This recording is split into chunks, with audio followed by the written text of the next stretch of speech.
नमस्कार दोस्तों, मेरा नाम है रवि और आप सभी का स्वागत है हमारे YouTube चैनल पर। तो आज इस वीडियो के अंदर हम बात करने वाले हैं गाड़ी की अलाइनमेंट के बारे में। कब आपको गाड़ी की अलाइनमेंट करवानी चाहिए या आपको ज़रूरत है या नहीं अलाइनमेंट का, वो भी आप इस वीडियो से जान पाओगे। तो सबसे पहले बात करते हैं, आपको कैसे पता चलेगा भी आपको अलाइनमेंट करवाने की ज़रूरत है।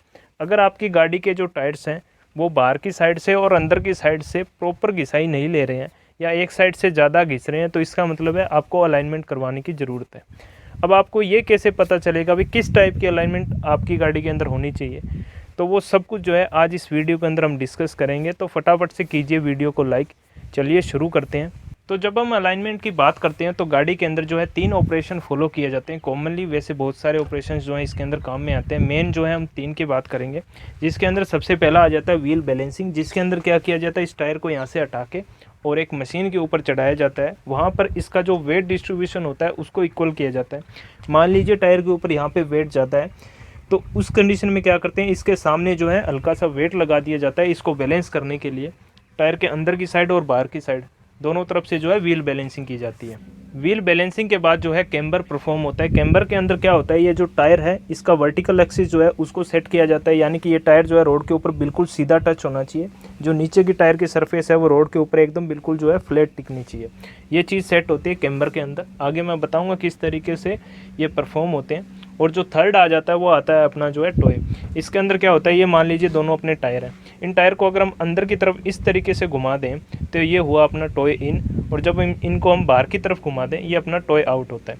हर कंपनी हर गाड़ी के ये दोनों चीज़ें जो है अलग अलग होती है, और जब आप अलाइनमेंट करवाते हैं तो इन्हें जो है सेट किया जाता है। तो ये आ जाता है अपना टॉय के अंदर। वैसे बहुत सारे ऑपरेशंस जो हैं अलाइनमेंट में फॉलो होते हैं। मेन जो ऑपरेशंस हैं उनके बारे में हम बात कर रहे हैं। अब इसके बाद बात करते हैं कब आपको किस टाइप की अलाइनमेंट की ज़रूरत पड़ती है। व्हील बैलेंसिंग जो है कॉमन है, हर बार आप अलाइनमेंट करवाओ उस टाइम आपको व्हील बैलेंसिंग करवानी है, क्योंकि जब भी गाड़ी गड्ढों के अंदर गिरती है तो बैलेंस जो है इधर उधर होता रहता है टायर का। तो उसके लिए व्हील बैलेंसिंग जब भी अलाइनमेंट करवाओ कंपलसरी है। और जैसे जैसे अपनी गाड़ी का व्हील घिसता रहता है उस हिसाब से भी जो है मास डिस्ट्रीब्यूशन होता है या वेट डिस्ट्रीब्यूशन होता है टायर के अंदर चेंज होता रहता है। तो उस वजह से हर बार अलाइनमेंट पे आपको जो है व्हील बैलेंसिंग करवानी है। इसके बाद बात करते हैं कैम्बर के अंदर क्या परफॉर्म होता है। आगे जो है वीडियो के अंदर हम बैड टायर्स का या बिना अलाइनमेंट के चले हुए टायर का एग्जाम्पल भी लेंगे। तो अब कैम्बर की बात करते हैं, उसके लिए हमें बोनट उठाना पड़ेगा। तो सबसे पहले गाड़ी का बोनट उठा लेते हैं। कैम्बर में टायर के वर्टिकल एक्सिस को सेट किया जाता है, जिसके लिए यहाँ पर जो सस्पेंशन होता है उसके अंदर कुछ इस तरीके की पत्तियाँ लगी हुई होती है। यहाँ पर आप देख लीजिए 5 पत्तियाँ लगी हुई है। अगर इसके अंदर हम इस तरीके की पत्तियाँ ऐड करते हैं तो ये जो एक्सिस है इसका सस्पेंशन का पार्ट है ये बाहर की तरफ जाता है, और इसमें से हटाते हैं तो ये अंदर की तरफ आता है। जिससे क्या होता है, अपना टायर जो है बिल्कुल फ्लैट जो है रोड के ऊपर टिकता है। सस्पेंशन में जो अंदर पत्तियां लगी थी वो इस पार्ट से कनेक्टेड होती है, और ये पार्ट जो है इस एंड के थ्रू टायर के ऊपर की पोजीशन को यहाँ पे पकड़ के रखता है। अब अगर इसके अंदर जो पत्तियां लगी हैं उनको हम हटाते हैं तो ये पॉइंट जो है अंदर जाएगा। तो ये टायर का ये जो हिस्सा है ये अंदर की तरफ जो है इस तरीके से टेढ़ा होगा। इसको जो है कैम्बर के अंदर जो है सेट किया जाता है। अगर आपकी गाड़ी के अंदर बाहर की साइड टायर की और अंदर की साइड जो है प्रॉपर दोनों सेम तरीके से नहीं घिस रही है, यानी कि इक्वल नहीं घिस रही हैं दोनों साइड, तो इसका मतलब है गाड़ी की कैम्बर आउट है। अब इसके बाद टॉय की बात करते हैं। टॉय को सेट करने के लिए ये जो अपनी पावर स्टीयरिंग की रोड है जो कि गाड़ी को मोड़ने का काम करती है, इसके अंदर यहाँ पे नट दिया होता है। इस नट को खोल के और इसके टायर को जो है बिल्कुल एकदम सीधा करके सेट किया जाता है। ये होती है टॉय की प्रोसेस। तो ये तीनों प्रोसेस होती है गाड़ी के अलाइनमेंट के अंदर। इसके अलावा इसके अंदर एक और प्रोसेस होती है। उसके अंदर क्या करते हैं, जब भी अलाइनमेंट होती है उस टाइम टायर को स्वाइप किया जाता है, यानी कि वो जो टायर है गाड़ी का उसको पीछे के उस टायर के अंदर लगा दिया जाता है, और इस टायर को जो है इधर वाली साइड के टायर के साथ स्वाइप कर दिया जाता है। जिससे क्या होगा, फ्रंट के टायर जो होते हैं मोड़ पे थोड़े से बाहर की साइड से ज़्यादा घिसते हैं, तो इस टायर को पीछे कर देते हैं, तो ये दोनों जो है एक दूसरे के इक्वल हो जाते हैं। टायर की घिसाई जो है प्रॉपर होती है। अब इसके बाद हम एग्जांपल लेते हैं कुछ जो है मिस अलाइन टायर के। तो चलिए इन तीनों टायरों के ऊपर मैं आपको बताता हूँ बेड अलाइनमेंट का क्या क्या फ़र्क आता है। सबसे पहले इस टायर की बात करते हैं। ये टायर जो है गाड़ी के फ्रंट में बहुत ज़्यादा चला है और गाड़ी की अलाइनमेंट नहीं हुआ है, टायर स्वाइप नहीं हुए हैं, जिस वजह से जो है एक साइड से पूरा टायर घिस चुका है और दूसरी साइड से जो है 40-50% जो है टायर अभी भी बचा हुआ है। ऐसा इसलिए होता है क्योंकि आपने जो है गाड़ी की अलाइनमेंट नहीं करवाई है और टायर को जो है स्वाइप नहीं किया है। अब इसके बाद इस टायर की बात करते हैं। इस टायर को जो है लगभग प्रॉपर स्वाइप किया गया है। आप दोनों साइड से देखिए टायर जो है लगभग एक जैसा ही घिसा है और इसने अपनी लाइफ जो है वो भी पूरी की है। आप देखिए टायर इंडिकेटर जो है आपको दिख रहे होंगे, प्रॉपर टाइम पे ये टायर जो है चेंज हुआ है। बाकी इसका चेंज होने का कारण कुछ और था, वो मैं आपको बता देता हूँ। इस टायर के अंदर आप देखिए यहाँ पे जो है एक क्रैक आ चुका है, आपको दिख रहा होगा, जिस वजह से ये टायर चेंज हुआ है। बाकी अभी 10-15 हज़ार किलोमीटर ये जो है और चल जाता। इसके बाद चलते हैं, ये आपको टायर दिख रहा है, एकदम वर्स्ट कंडीशन है। इतना आपको टायर को कभी यूज़ नहीं करना चाहिए।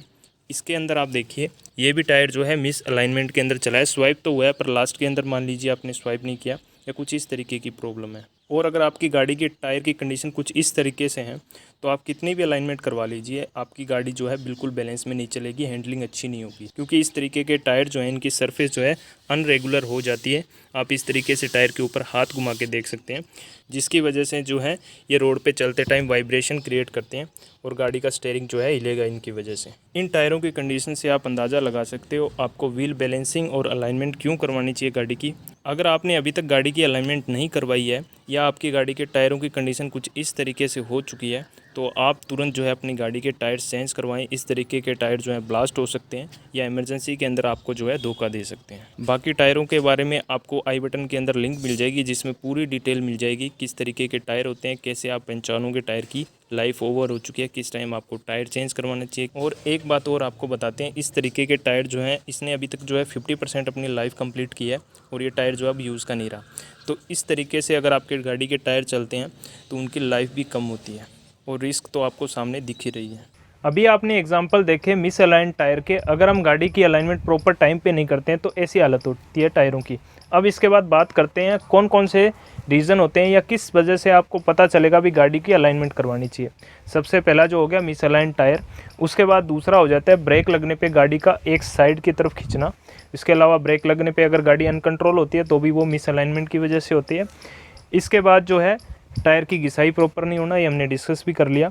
अगर हम हाई स्पीड पे चलते हैं और गाड़ी के अंदर बॉडी रोल होता है तो वो मिस अलाइन टायरों की वजह से, या फिर अगर आपकी गाड़ी के शॉक ऑब्जर्वर वगैरह या सस्पेंशन सिस्टम अच्छा नहीं है तो उस वजह से हो सकते हैं। इसके अलावा अगर आपकी गाड़ी का स्टीयरिंग व्हील जो है हिलता रहता है तो वो भी मिस अलाइन की वजह से हो सकता है। और अगर आप गाड़ी को टर्न करवाते हैं उस टाइम अगर स्टीयरिंग वापस से सीधा नहीं हो रहा है, गाड़ी को टर्न करवाने के बाद जब हम वापस से सीधा करते हैं तो स्टीयरिंग जो है वापस उल्टा जो है घूमना चाहिए अपने आप। अगर वैसा नहीं हो रहा है तो भी इसका मतलब है आपकी गाड़ी जो है अलाइनमेंट के अंदर नहीं है। तो अगर आपकी गाड़ी में ऐसा कुछ भी हो रहा है तो इसका मतलब है आपको गाड़ी की अलाइनमेंट करवाने की ज़रूरत है। अब अगर आपने एक बार गाड़ी को अलाइन करवा लिया तो बार बार आपको अलाइनमेंट नहीं करवानी पड़े या लंबे टाइम तक अच्छी परफॉर्मेंस आए गाड़ी के टायर से, तो उसके लिए आपको क्या करना है। एक बार गाड़ी की अलाइनमेंट हो जाने के बाद आपको क्या करना है, 5 से 7 हज़ार किलोमीटर पे आपको जो है टायर को स्वाइप करना है। इस साइड के टायर को जो है पीछे के टायर के साथ स्वाइप करना है और इस साइड के जो है उस टायर के साथ स्वाइप करना है। उसके बाद हर 15,000 किलोमीटर पे आपको जो है गाड़ी की अलाइनमेंट करवानी है। उस टाइम आपको व्हील बैलेंसिंग कंपलसरी है। तो इस तरीके से जो है आप अपनी गाड़ी की अलाइनमेंट करवा सकते हैं और मेंटेन रख सकते हैं।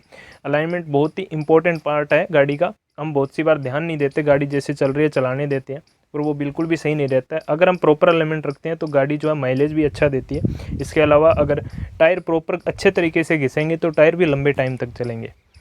मिस अलाइन टायर जो होती हैं लगभग 50 से 60 हज़ार किलोमीटर बड़ी मुश्किल से निकाल पाते हैं। अगर हम उन्हीं टायर को प्रॉपर मेंटेन रखें तो 80 से 90 हज़ार किलोमीटर तक वो चल सकते हैं। इस वीडियो के अंदर हमने अलाइनमेंट के कुछ टॉपिक को डिस्कस किया है। वैसे अलाइनमेंट के अंदर बहुत सारे टॉपिक होते हैं या बहुत सारी प्रोसेस होती है जिनको किया जाता है। मेनली जो है यही 3 या 4 प्रोसेस जो है की जाती है और इनमें से एक प्रोसेस स्वाइप वाली है। वो हम जो है 7 से 8 हज़ार किलोमीटर पे खुद भी कर सकते हैं, घर पे स्वाइप कर सकते हैं या करवा भी सकते हैं।